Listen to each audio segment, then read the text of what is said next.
is extraordinarily revealing if you understand what is being revealed.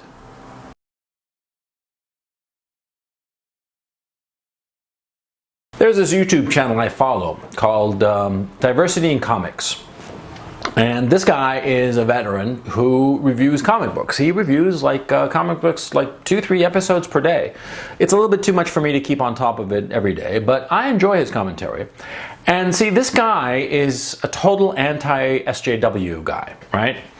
And he is just constantly amazed by the SJW crap that is in modern day comic books. He's tearing his hair out, as it were, complaining about it on and on and on. And what's interesting are his complaints and the thing about SJW characters. And I'll give you a brief synopsis of what he says. What bothers him is that there's just so much talking about feelings in these SJW comic books. They talk on and on and on about their feelings, but there's very little action. Oddly enough, you know, he was mentioning the She-Hulk. I could care less about that crap. I don't follow comic books, but he talks about She-Wolf, She-Hulk, and how, you know, the run goes like 7 episodes, 7 books before the character turns into the Hulk. You know, when I was a boy, when I was 6 or 7 or something like that, I used to watch the TV show The Incredible Hulk, and well, you know, the Incredible Hulk would turn into the Incredible Hulk, you know, 2, 3, 4 times per episode, you know, every week when I watched it. And I was thinking to myself, you know, these comic books come out, I don't know if they come out once a month or once a week. I have no idea. Let's just say once a week. So for like 7-8 weeks, you know, the main character has not become the superhero that is its title. She hasn't turned into a Hulk. I don't have a problem with the Hulk now being a woman. Kind of interesting, actually. But it's the fact that, you know, the Hulk doesn't do shit, right? They just talk, yeah? But, you know, I mean, I don't really care. I don't really follow popular entertainment. I'm more of a nonfiction kind of guy. But I follow Diversity in Comics in a way because it's interesting to keep on top of that. I like the way he does his episodes. And I think there's a lot to be learned from his channel. And specifically about SJW mentality. Because SJW art is extraordinarily revealing if you understand what is being revealed. Okay? Now, you see, Diversity in Comics, we'll just take him, right? He talks about these SJW characters, that there's no action, there's all this talking about feelings and crap, right? And he says how, you know, the characters, they don't have real difficulties. They don't have real difficulties, and they always get over these fairly easy difficulties. And he says how a lot of the comic book tropes are not fulfilled, as it were. Because he mentions one, for instance, you know, usually a superhero has a first enemy, and that enemy is relatively easy to dispatch, as it were. But then the first enemy, the first villain, as it were, turns out to be just like sort of like the advanced scout for the second villain, and the second villain is the major villain, and often as not, the superhero fails with this second major villain, and the superhero has to pick himself back up and get over this adversity, and finally, at great cost and sacrifice, defeat the second villain, the real villain, the major villain, as it were. And a lot of times these personal costs are tremendous. The death of close friends and other characters in the comic books and what have you. And sure, you start to realize that a lot of the tropes of classic literature are repeated in comic books.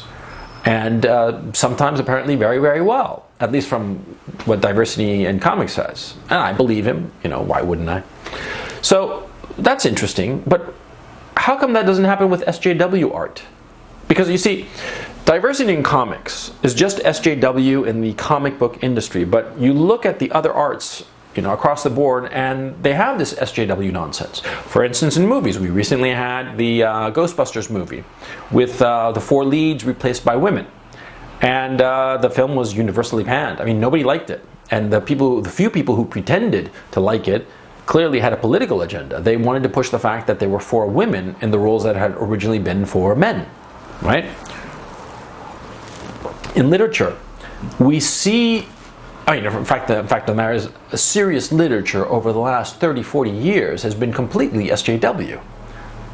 Because when you go to a bookstore and you buy a book, you look at all the books, the titles, James Patterson, Stephen King, what have you, you see there are basically two kinds of books. There are the genre books, Stephen Patterson, Brad Thor, Stephen King, you know, all those, James Patterson rather, and then there's the quote-unquote serious literature that doesn't sell many copies.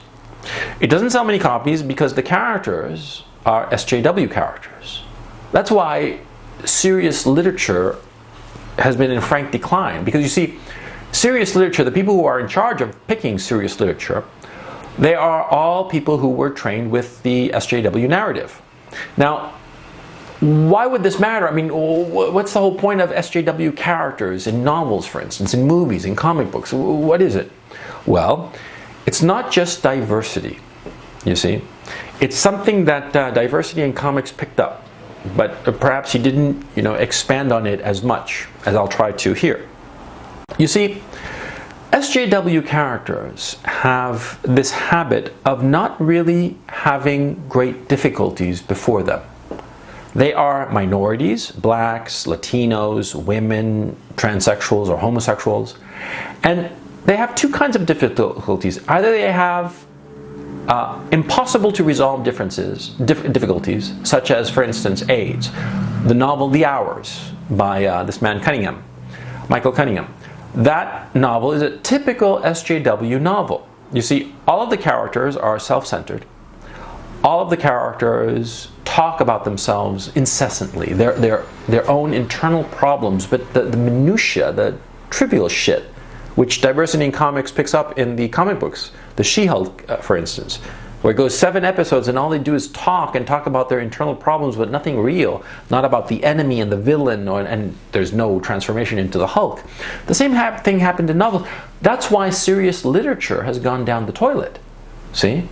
There hasn't been a decent, serious novel that has been published in decades. Note that I say published, not written.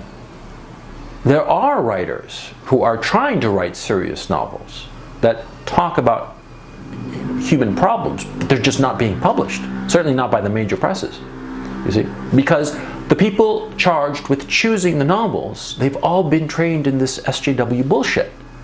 And so the market for serious novels has shrunk over the years. Because nobody wants to read this shit. Because these characters, you see, they're all very diverse and all the rest of it, but they are focused on themselves, on their minutiae. The problems that they have are either self-created or they are easily overcome. There are no sacrifices. Nothing happens. There is no cost to their actions.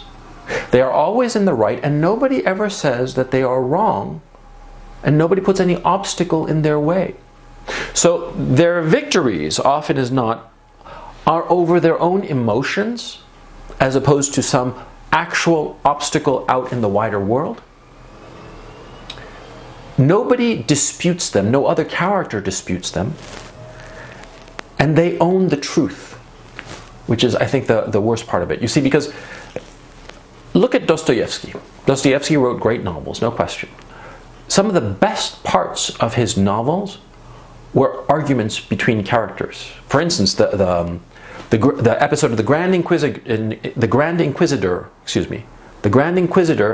in The Brothers Karamazov. That episode, that sequence, one of the great landmarks of Western literature, is essentially a story argument discussion between two of the brothers Karamazov. They talk about and describe the character of the Grand Inquisitor, and it's a landmark. And it's an argument. An argument is going on.